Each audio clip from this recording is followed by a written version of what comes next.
Luxury SUVs are something that, when we think of them, we usually think about Europe. We don't necessarily consider Korea, but that's not the case today. Here at Genesis of Newport Richey, the 2023 Genesis GV80 all-wheel drive in prestige Himalayas gray 3.5 liter twin turbo. We have the advanced package, which takes care of the interior for your leather, your surround view and blind spot monitoring that shows up in your gauge cluster, and it's the only company that brings that. Not even the Germans have thought about it. On the exterior, the prestige package adds 22-inch wheels. The V6 twin turbo goes against your BMW X5, your Mercedes-Benz GLE 450, Audi Q8, even a Range Rover, Land Rover, but the price tag of this is going to be a discount in the sense of all the luxury amenities packed with performance, which is going to be better for you.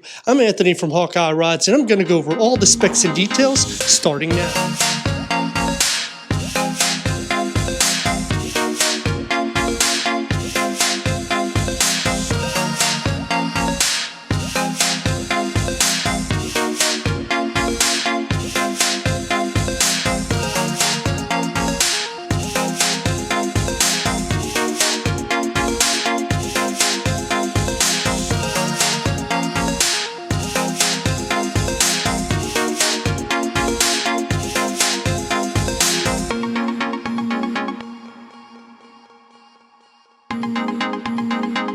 The new Genesis GV80 definitely has that wow factor with the large and in-charge crescent grille chromed out, and it brushes into the lower bit. The gloss black flows into the side functional curtains, gloss black surrounding the lower trim, adding a touch of chrome with ground clearance at 8.1 inches. It's not going to be the best in class with this, but it beat the Audi and Mercedes. Volvo is going to be just a touch more. On the top of the grille, Genesis badging flowing into your windscreen. It pushes back with chrome on the roof rails and across all of your window sills. The rear fenders push out with a wider track at 66.5 inches, quad LED tail lamps, dual exhaust outlets that's encased in gloss black with chrome surrounding your reflectors, up front quad LED headlamps that set the presence of the Genesis that's more unique than any of the rivals because nobody has the setup like the Genesis. Upgraded 22-inch wheels, these are 5-spoke. Behind it with the Genesis calipers in gray, the front disc reading at 14.9 inches and the rear at 14.2 inches. You're going to have enough performance behind this. It's standard all-wheel drive. It has electronically controlled suspension, fully independent suspension. It's not going to be the longest either. That's going to be the Audi Q8. This is at 194.7 inches and a wheelbase at 116.3 inches. Quad side signals that distinguish the brand. I think Genesis has done a great job because they've captured all the luxury elements on the exterior and the performance behind it with the dual exhaust outlets in the rear. It may not be the best in class for towing at 6,000 pounds. However, the cargo is. A lower roof spoiler, you get the gloss black, the hidden button for the trunk underneath your rear windshield wiper, power tailgate that goes into 34.9 cubic feet, storage on my right side, the upgraded 21 speaker lexicon is in the back, 12-volt charger, power split folding rear bench, a 40-20-40 split, storage underneath the floor, maxing the cargo to 84 cubic feet, which is the best in class, as well as the 1,069 pounds of payload, 360-degree camera, front and rear parking sensors. This Genesis GV80 is around 70 to 80 grand of a price tag because of the features, and they back the performance with a 3.5 liter twin turbo V6 producing 375 horsepower and 391 pound-feet of torque. That's paired to an 8-speed automatic transmission achieving 18 to 23 mpgs. That's good for a 0 to 60 around 5.3 seconds, which is the same speed as the BMW X5 xDrive 40i. It's faster than the Mercedes-Benz GLE 450. It's faster than the Volvo and the Audi. So the performance, it ticks all the boxes. Quarter mile at 13.9 seconds, which is not necessarily the fastest, with the top speed around 149 miles per hour. For safety, 70 to 0 stopping around 165 to 170 feet. So you're taken care of with that. I think they've captured all the exterior elements and it's a bargain deal compared to the rivals. Let me know in the comments what you think about the 2023 Genesis GV80 as we go into the interior, go over the tech, and take this for our test run. Entering inside the Genesis GV80, and this is what I like to show you. Soft close doors. Headroom at 40.2 inches, legroom at 38.4 inches. This is going to be more than the Mercedes-Benz.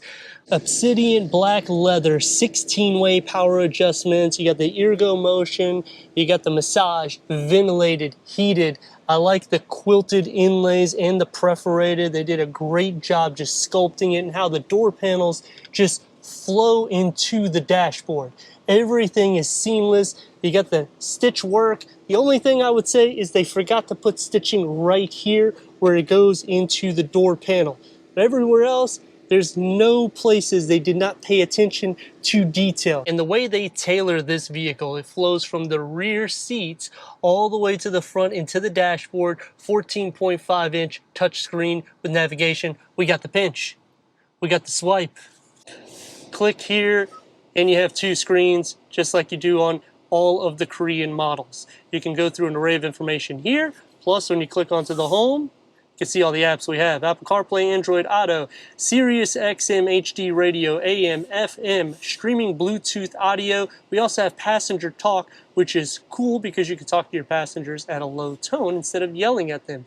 Dual climate control settings for the front. Put it into reverse. We have a 360-degree reverse camera. It has full trajectory, so it is super easy for your reversing. You can also change different viewpoints. So this is the best. You have the 3D view. You can move it up and down and you can see any obstacles or anything that's around the vehicle to make it easy for your reversing. You can also change it to a reverse camera or you could change it to the side. The air vents are seamless and hidden. You get the silver that's going to outline it, and I do like the sporty attribute that they do. Heads-up display. You're not going to be able to see it with polarized glasses. Two-spoke steering wheel, multi-function. You get the paddle shifters. I like the badging and the gauge cluster, full readout. It's an 8-inch cluster. You can go through an array of information for the driver, and like I was saying, when you put the turn signals on, you have the cameras that come in for your blind spot monitoring on both sides. A touchpad for your ventilated and heated seats and heated steering wheel, and you still got rotary knobs. Your quick tabs to go for your navigation, your key fob, which has everything you need. It also has your parking where it will do it for you. Open up inside here and you'll have a wireless charger, 2 USB ports. Your cup holders, you can easily fit a 16.9 ounce water bottle. I'd say a 20 ounce will fit without any issues. 2 rotary knobs, and again, look at how they sculpted and just did the design. Very unique, making it a one of a kind. Your driver mode select is right here. When you click onto it, it will change your gauge cluster. So Eco is going to be blue. Snow will be kind of like a blue as well. Comfort will turn into a blue.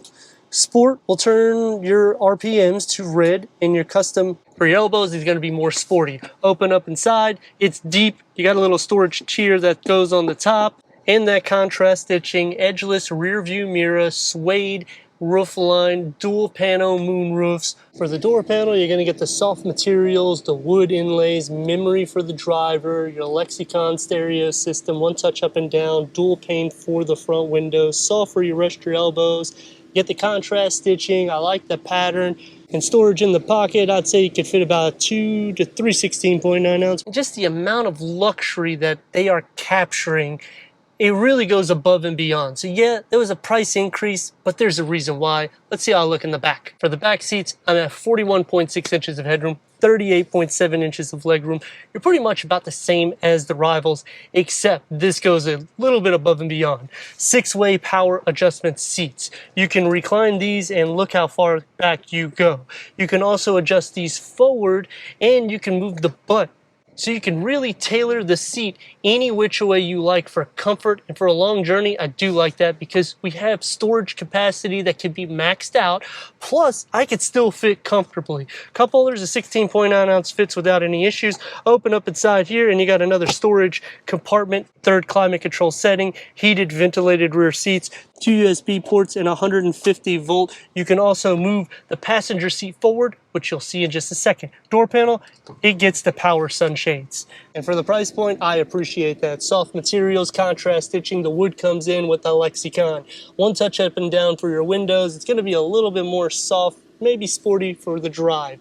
You get the silver and you got that pattern. Storage pocket, two 16.9 ounce will fit, and you can hear that stereo system even in the back. Let's see how I look in the center. Sitting into the center, headroom is still no issue, nor is legroom, and if it was, I can adjust the passenger seat forward and the back of it forward as well to make optimal space for me. I am going to be sharing feet, butt, shoulder space, but this is a bit of a wider vehicle. You do feel it in the interior, and you can fit 3 adults, 6'3" in the back seat. And for a long journey in the back seat, I feel just as comfortable as I do in the front. You do sit up a little bit, door panels are a little bit lower, but this is more of a luxury vehicle. Taking the 2023 Genesis GV80 out for our test run.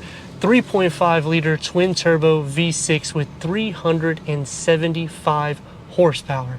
That is quite a bit of power underneath this. 0 to 60 in the low 5 seconds, quarter mile just around 13 seconds. So comparing it to the rivals, you do have a lot of performance attributes. You do sit up higher, 8.1 inches of ground clearance, going over speed bumps around 10 miles per hour. It is pretty smooth, and the windscreen is pushed back pretty far, so you get that sport style. It does feel very wide when you're driving the vehicle though. It almost feels like you're not in the lanes in some cases, depending on how wide the road is. But for the most part, it is spot on, comparable to the rivals. The Germans do a great job, but I think Korea has been catching up to them, and the Germans need to really step up their game because of what you're getting inside here. 391 pound-feet of torque, and what that means is when we have it in sport mode and we go like this, you feel it. Braking, it's pretty good. The dynamics is not going to be as athletic as the rival, so they're not necessarily at that point, but the luxury, they definitely captured everything possible. Now there is 3 things I like and 3 things that I dislike. Is anything more than that, I'd be buying this GV80. The 3 things that I like about the vehicle is how they really paid attention to detail. And yeah, I've said this before in reviews, but they have went above and beyond. For a sticker price that's in the 70 grand, they do a awesome job. Forget about excellent, because everything has been thought of. Even this little area here that you flip open for your sunglasses, it has a unique color texture to it that makes it blend in. Whereas the rivals, it would just be black, like matte, kind of like a plastic. I don't feel like there's any plastic in here. Great job. The second thing that I like about the vehicle is all the digital readouts. It's humongous. 14.5 inches. It sounds like it'd be an eyesore, but because of the way you sit in the vehicle, you kind of sit higher up. You're sitting above it, so it actually fits perfectly in for the dash. In the gauge cluster, I really enjoy the fact that the turn signals have the cameras that's there. Yes, you pay for it, but no one else does this except for the Koreans. The last thing that I like about the vehicle is that you have power adjustments in the first and in the back seats. Only person that does this is the Mercedes-Benz. I complain about this when I get into the Audi line because you start paying $80,000 to $100,000 and it's manual adjustments. Same thing with the sunshades. Here, everything's power. 3 things that I dislike about the vehicle starts off with the reconfigurement in the center here, where you put it into gear, the rotary knob. I tend to hit the knob for the navigation all the time. Obviously, you'll get used to it. It's just maybe they should have put them in a different area, and I get it. They're trying to make it easy for the longevity, not necessarily easy for you when you're driving the vehicle as a test drive. Bringing me to the second thing, if you notice the dynamics, the car just kind of goes every way, and that's what happens when you have this type of suspension. It's adaptive suspension, so it's going to adapt to the road, which is great. It's just not going to be as athletic as the rivals. The price point, I would wish and hope that it would be spot on to it. The last thing that I dislike is the air vents. When you first get into the car and it's hot in Florida, because they're down low and you sit up a little bit higher, it doesn't actually reach you right away. It takes a little bit of time because there's a little bit of a lip here too that kind of blocks some of that air flow to you. The design is awesome, but maybe put them a little bit above it. And like you can see for the dynamics, I'm going super slow, but if you need to go on a straight line, I mean, look at this.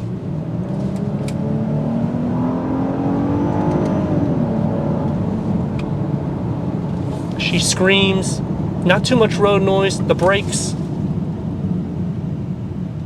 And you can see what I mean. This is a smaller road and it feels like I'm almost in the wrong side of the road because it is a very wide vehicle, but that's not necessarily a disadvantage. It's just the dynamics need to be a little bit more improved in order to hug the corners because you do kind of feel like you're going every which way. We're gonna stop in the middle of the road so you can really see what I mean by the performance on a straight line. Here we are, stopped and full gas.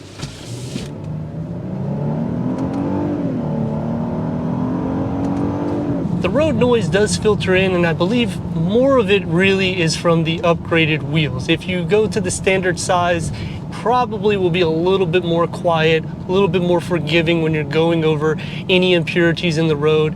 But you do get a nice exhaust note out of that twin turbo V6, and it does have the maneuverability when you're trying to go quick. You can push it and it will go.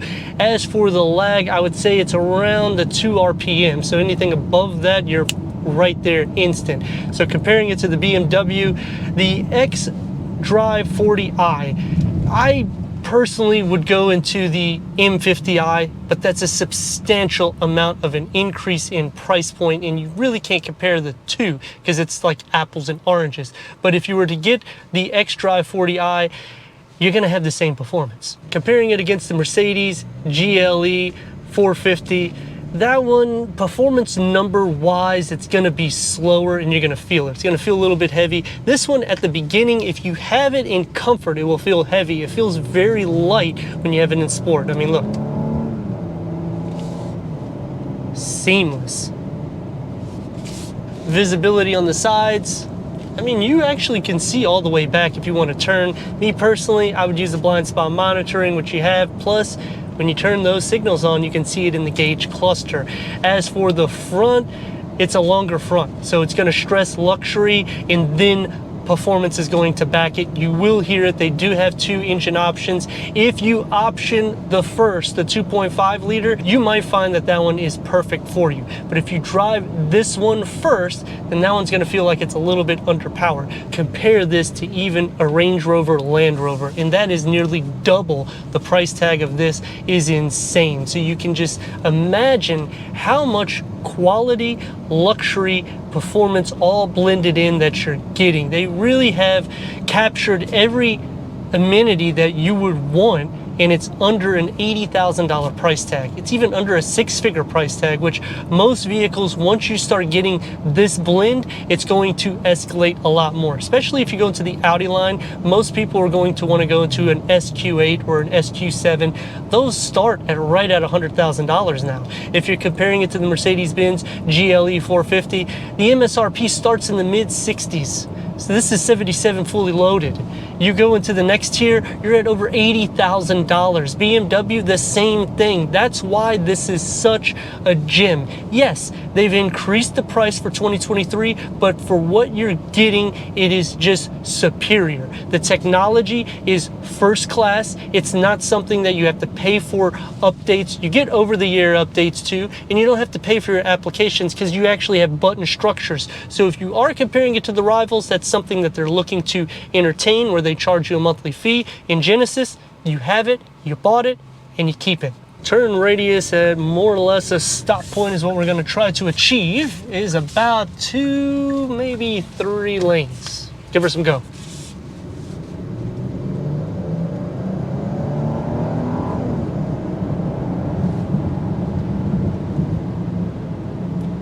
Now that was in comfort, so you could really see the difference. It's gonna have a little bit of hesitation.